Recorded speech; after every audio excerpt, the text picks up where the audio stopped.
ഹരി ഓം. എല്ലാവർക്കും നമസ്കാരം.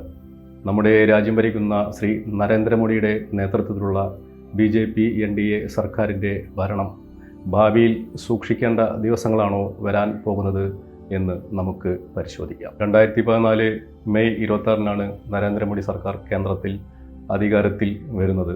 മൂന്നാം പ്രാവശ്യവും തെരഞ്ഞെടുപ്പിൽ വിജയിച്ച് നരേന്ദ്രമോദി സർക്കാർ വിജയകരമായി മുന്നോട്ട് പോയിക്കൊണ്ടിരിക്കുകയാണ്. ഈ വർഷം 2026 മെയ് 27-ന് മോഡി ഭരണം 12 വർഷം അഥവാ ഒരു വ്യാഴവട്ടക്കാലം അഥവാ ഒരു യുഗം പൂർത്തിയാക്കിയിരിക്കുകയാണ്. 12 വർഷത്തെയാണ് മനുഷ്യജീവിതത്തിൻ്റെ ഒരു യുഗം എന്ന് പറയുന്നത്.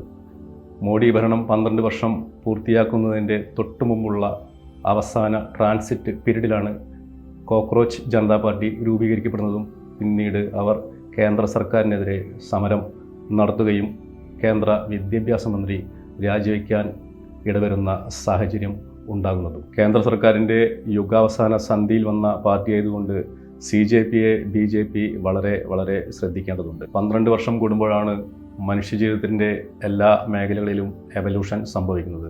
കേന്ദ്ര സർക്കാരിൻ്റെ 12 വർഷത്തെ പ്രവർത്തനം അഥവാ കർമ്മ ആണ് വരാൻ പോകുന്ന 12 വർഷത്തെ സ്വാധീനിക്കാൻ പോകുന്നത് എന്ന് ചുരുക്കം. മെഡിക്കൽ എൻട്രൻസ് എക്സാമായ നീറ്റ് ചോദ്യപേപ്പർ ചോർച്ച പ്രശ്നം സർക്കാർ ഏതാണ്ട് പരിഹരിച്ചു കഴിഞ്ഞു. അടുത്ത തലവേദന E20 പെട്രോൾ ആകാൻ സാധ്യത വളരെ കൂടുതലാണ്. സ്വാതന്ത്ര്യം കിട്ടിയിട്ട് 80 വർഷമാകുമ്പോഴും നമ്മുടെ രാജ്യം നമുക്കാവശ്യമുള്ള ക്രൂഡ് ഓയിൽ പ്രൊഡക്ഷൻ കണ്ടെത്തിയില്ല എന്നുള്ളത് നമ്മുടെ രാജ്യത്തിൻ്റെ ഒരു പോരായ്മ തന്നെയാണ്. ശുദ്ധമല്ലാത്ത E20 പെട്രോൾ വാഹനങ്ങളുടെ മൈലേജ് കുറയ്ക്കുന്നുണ്ട് എന്നുള്ളത് ഒരു യാഥാർത്ഥ്യമാണ്.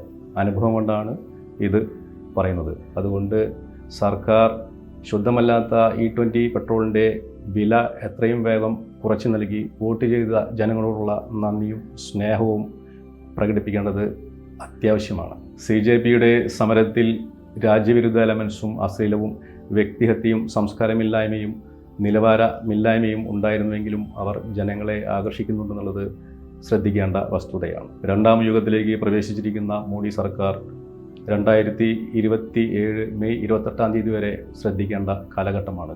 പെട്രോൾ, ഡീസൽ, ഗ്യാസ്, അരി, വെളിച്ചെണ്ണ തുടങ്ങിയ നിത്യോപയോഗ സാധനങ്ങൾക്ക് വില കുറച്ചുകൊണ്ട് നരേന്ദ്രമോദി സർക്കാർ കൂടുതൽ ജനകീയമാകുമെന്ന് പ്രതീക്ഷിക്കുന്നു. അയോധ്യയിൽ രാമക്ഷേത്രം പുനർനിർമ്മിച്ചതിന് ശേഷം BJP ശ്രീരാമനെയും ശ്രീരാമ മന്ത്രത്തെയും മറന്നു എന്നുള്ളതാണ് ഖേദകരം.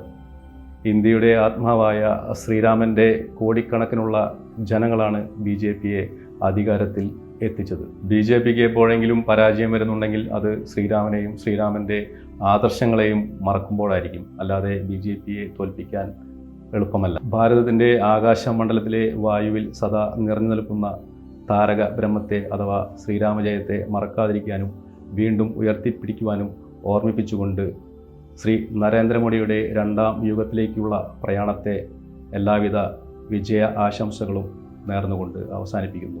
ജയ് ശ്രീറാം. വന്ദേ മാതരം.